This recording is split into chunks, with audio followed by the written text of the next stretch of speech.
Everything about this song has Prince written all over it. From the way she's singing the song, standing on the corner, smoking on the grass, and the boys all pass me by, to the chorus, I'm a killer, and boy, you're gonna die tonight, oh.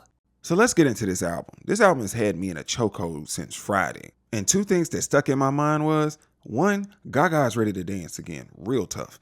And two, that concert gonna be everything. I really enjoyed this album. And the way that I'm gonna review this is I'm kind of looking at it as a combination of things, like moments from a scary movie, thriller, rom-com, like all kind of like mishmash from TV and movies. Like I see it as a soundtrack. Now I know that sounds like a lot, but the album is called Mayhem, so mayhem shall ensue.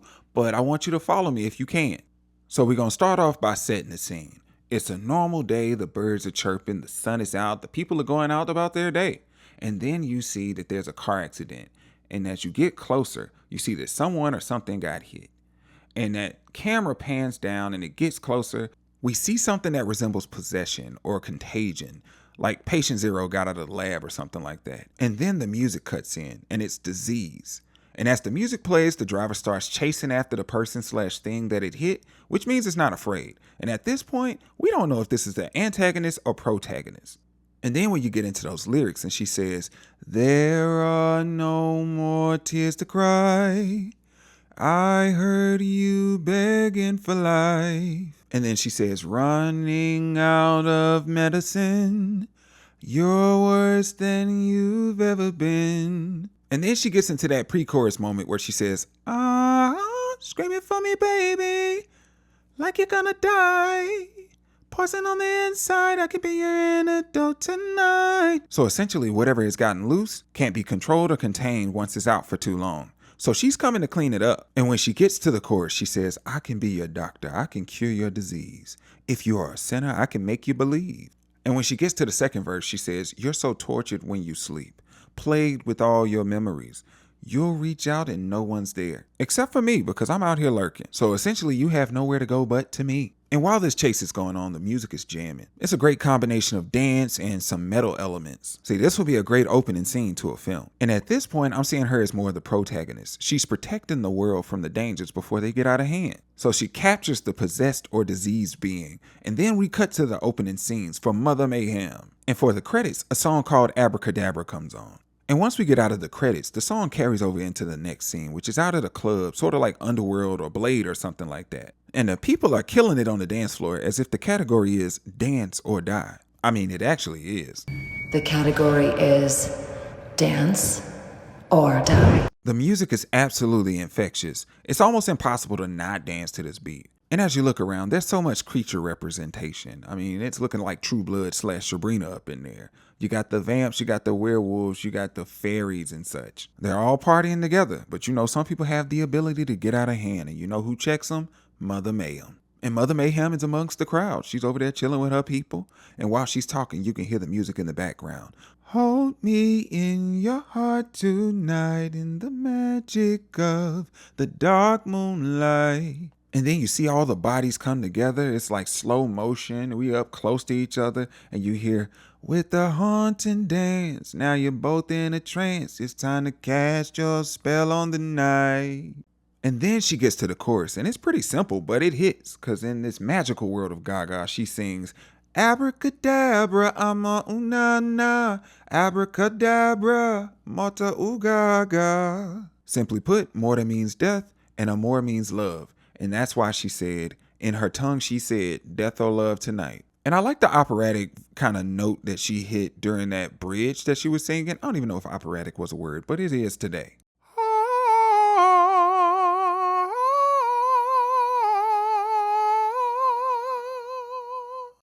This reminds me of the old Gaga sound that I've grown accustomed to. It's truly an amazing song. The choreography in the video was already crazy. So then we arrive at the next day and we have a group of friends just riding through the town. They listen to an absolute bop. They are having the time of their lives. If they turn it up any louder, they're gonna blow the speakers. And the track is called Garden of Eden. It's yet another track that will not allow you to stand still. Now, I love the background vocals when she says, I was making all kinds of ugly, scrunched up faces trying to listen to this song. I also love the part where she sings, I can be your girlfriend for the weekend. You can be my boyfriend for the night. My excuse to make a bad decision. You always gotta have some young and dumb people in the movie. You know they gonna do something reckless. And then she starts teasing the guy talking about, I'll take you to the Garden of Eden. Gaga loves flirting with some of those biblical references. Remember Judah? I'm not in love with Judas, but I was in love with that dance break in the video. She absolutely does love a good biblical reference, because she did reference the poison apple, taking a bite, and all that kind of stuff. I'm not gonna hold you, it's actually one of the best sounding songs on the album. Now, when we get to Perfect Celebrity, it's the song for the well-known character in the story. So like, say for instance, if it was in a high school or something like that, it would be the popular kid, whether you loved or hated. Now, the lyrics are on point, because she starts off with, I'm made of plastic like a human doll. You push and pull, I don't hurt at all. And this sort of illustrates like the dehumanization of a person by the people that idolize them. And then she says another line where she was like, I'm becoming a notorious being, which I sort of see as her legend is building. And normally when you say notorious, that means something negative. So I'm assuming she's changing for the worst.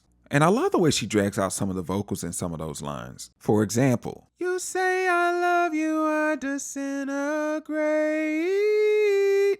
Or, you love to hate me. Now the lyrics to this second verse got a little bit deeper. She said she looks hungry, but she looks so good. Which means she's saying I'm starving myself to look so good and skinny and desirable. And I'm the standard for beauty, essentially. And then she says, tap my vein and drink my diamond blood. Which for me means that she's saying, you know, people are sucking her dry. And she's pretty much saying, drink it up, because she said, choke on my fame and hope it gets you high. And this next line I wasn't expecting from her. It was a double entendre, because she said, sit in the front row, watch the princess die.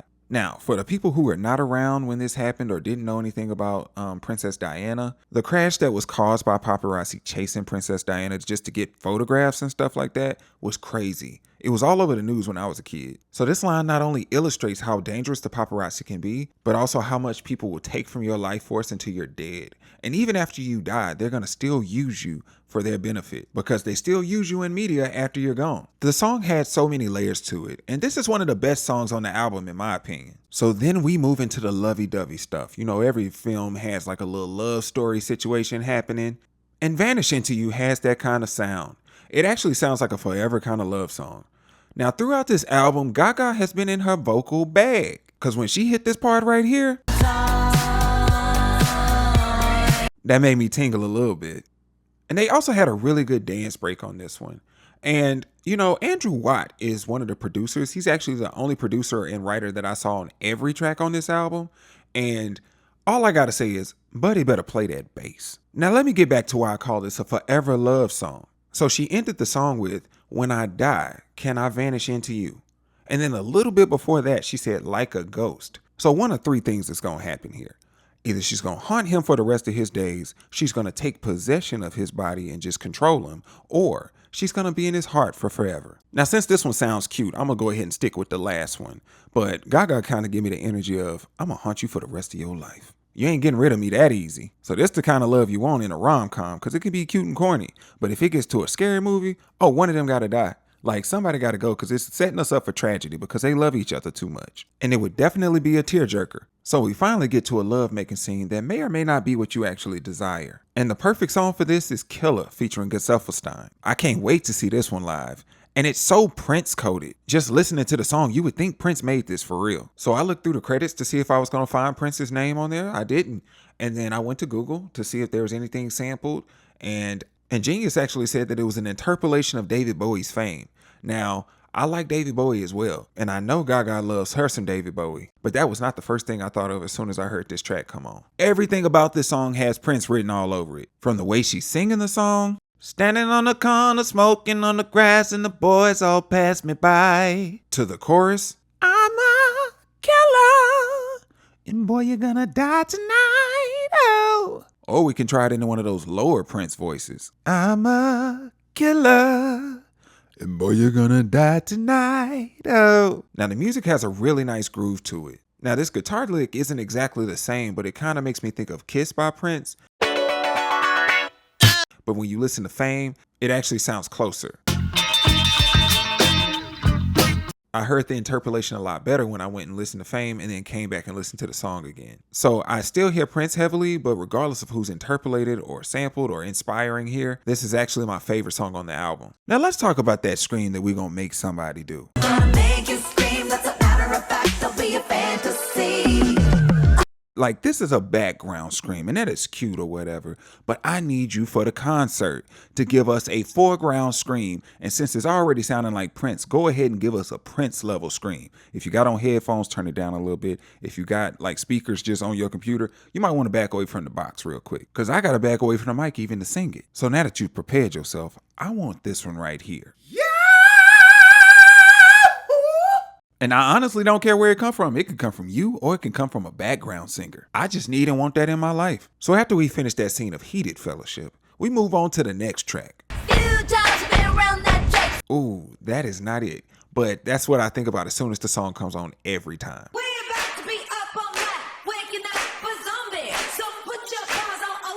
So this is probably a scene from a movie where you think the zombies just done bust up in the house and broke up the party and they start chasing people around and eating people and all kinds of stuff. Zombies is actually my second favorite song on the album. I love the repetitive spoken word parts, Like you've been up for days. Like you've been up for days. as well as the parts in the chorus where she says, I could be your type from your zombie bite. There's a lot of drama in her vocals and I live for that. And let me tell you, Andrew is playing that bass and that electric guitar again. And I love him for that. I don't even know that man like that, but I love him. And they keep adding all these dance breaks to these tracks. I'm gonna tell you right now, Gaga gonna be tired after this tour. She might even have to retire. Now, my favorite part is the bridge where she says, I think about you in my dreams. And she said, you're better off a fantasy. But she did this. And then she stopped after one more E. But I thought she was going to keep going. I was like, how far are you about to push these vocals, sis? I was actually kind of interested to see how far she could go. Also, shout out to James Fauntleroy for getting writing credit on this song. He's also credited on Die With A Smile. So I'm like, you out here, bro. Keep hustling. Now, as much as people are being loved on, there are people getting their hearts broken all the time in these films. And that is what Love Drug is to me. This person is dealing with a loss of a lover and is trying to escape the thoughts and avoiding convo altogether, where they say river in my eyes, a poem in my throat, trying to drink away their sorrows. She thought it would last forever, but it didn't, clearly. And she knows she can't escape those thoughts. But she was like, I don't want to feel, I don't want to cry. So I'm going to dance until I feel all right. And even though this isn't one of my favorite songs on the album, it's still a pretty good song. And then in every film, there's always a character that we hate. Like if there's a killer on the loose, we be like, we hope that killer gets you for real. And I think that's where How Bad Do You Want Me comes in. She's like the devil on his shoulder. She says, I know you're not the type to cheat, but she's trying to get him to actively participate in the dysfunction. While she was trying to entice him, she was like, good boys leave all the time. And I'm listening to the song. I'm like, Jennifer, leave your body away from this man. Leave that man alone. She even had the audacity to be upset with this man, talking about, you know how to make a bad girl mad. And this is why I hope the killer come get you and Mother Mayhem don't save your life. And she ended this song correctly because she said a psychotic love theme. How bad do you want me? She's definitely crazy. And it's interesting that Henry Walter is actually a writer / producer on this track because he also worked with Charlie XCX on some of her stuff for the last year. Because when I first heard the intro of this song, I said, hey, this sounds like something from Brat. I don't know if that was on purpose or if it was just their dance album. So that's what it's going to sound like. So Don't Call Tonight sounds like a precursor to Love Drug. And it seems like she and her partner have gotten into it so many times. And no matter how many times they get into it, she always begs to come back. And she said, I'm addicted to your lies. And she didn't come back this time. And she said, don't call tonight unless you're trying to hurt me. Don't call tonight is not because you care. And she said, I know by tomorrow you're going to desert me. So instead of running back to that relationship, she went out and danced and drank her sadness away. And when I first heard this song, I heard Alejandro. Don't call my name, don't call my name. Don't call the night, don't call the night, don't call the night. Maybe that's just me. Now, my favorite part of the song is when they hit the bridge and they do this robotic kind of voice.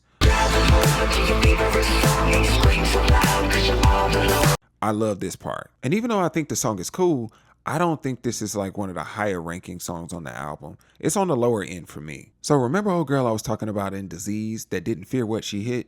Well, imagine her being younger and not too confident and sure of herself. Shadow of a Man is the actual moment where she started developing that confidence and building her strength to what it is now. This is sort of her origin story. First of all, I love the Gaga scats, or whatever you want to call them. And then she starts to build. I'm looking at myself in the eye. When I get this feeling, I can't get enough. I won't fade into the darkness tonight. And one of my favorite lines from this song is, gotta be the truth or you'll become a lie. And I think this is a great line. And then she got to the part where she says, can't ignore the voice within. A woman can't lose, but you'll still pretend. And I think she recited this line 4 different times to purposely drive that point home of how important it is to listen to yourself. Because if you can't listen to yourself, your confidence will always be shaky and people will recognize it and kind of push you around to do the things that they want you to do. So now that she got her confidence up, she's ready to slay the beast of the night. And speaking of which, we go into my Alcide anthem of the album, The Beast. Turn on the music. I love the way the song comes in with that doo doo doo doo doo doo doo doo doo. And then Gaga starts talking about a man who's transforming into the beast. And I sort of heard a little Michael Jackson in there on the part where she was like, you can't hide who you are, 11:59. I can't put my finger on what it actually sounds like. I don't know if it's Dirty Diana or something like that. Now, she did say 11:59, and my first thought was, It's close to midnight. now these songs didn't sound the same, but that's just what I thought about. But she wants the man to let this beast out of him. And the music was so good. That's the kind of beat that you can like do a nice slow grind to. And she was about to take him out because she did say that the other day he left somebody dead. But she fell in love with him. And then they had a chat after that. And she said, don't go killing nobody else. Otherwise, I got a silver bullet with your name on it. And then the music to a love ballad started playing. And he asked her, how does a man like me love a woman like you? And she replied, hold me until I die and I'll make you brand new. And then she told him, Wrap that blade of grass around my finger like a kite. and I really love the bridge where she said, I'll give you something. Yeah, it's no diamond ring. The air that I'm breathing. Forever's not enough. The lyrics were the best part of this song to me. And in this moment, he was smitten by her. So much to the point that they started to sing a duet called Die With a Smile. Now, by this time, most people have heard this song before. And I actually did a TikTok on it a while ago when it first dropped. I still feel the same way. The vocal and performance chemistry was perfect. The production was tight as expected by 2 talented musicians, and it's a bona fide hit. And that's that on that. So overall, I think the album was pretty amazing. There's so much to love. Gaga consistently uses many of the same producers and writers, so that's why the music sounded so good. It sounded like a pretty cohesive body of work, and this will probably go down as one of my favorite Gaga albums. So the folks that listen, what did y'all think of the album? Is there anything that stood out to you? Did I miss anything? Please leave a comment and remember to like and subscribe. Please hit the notification bell so you'll know when I drop new videos. Thank you for watching, and until next time, take care.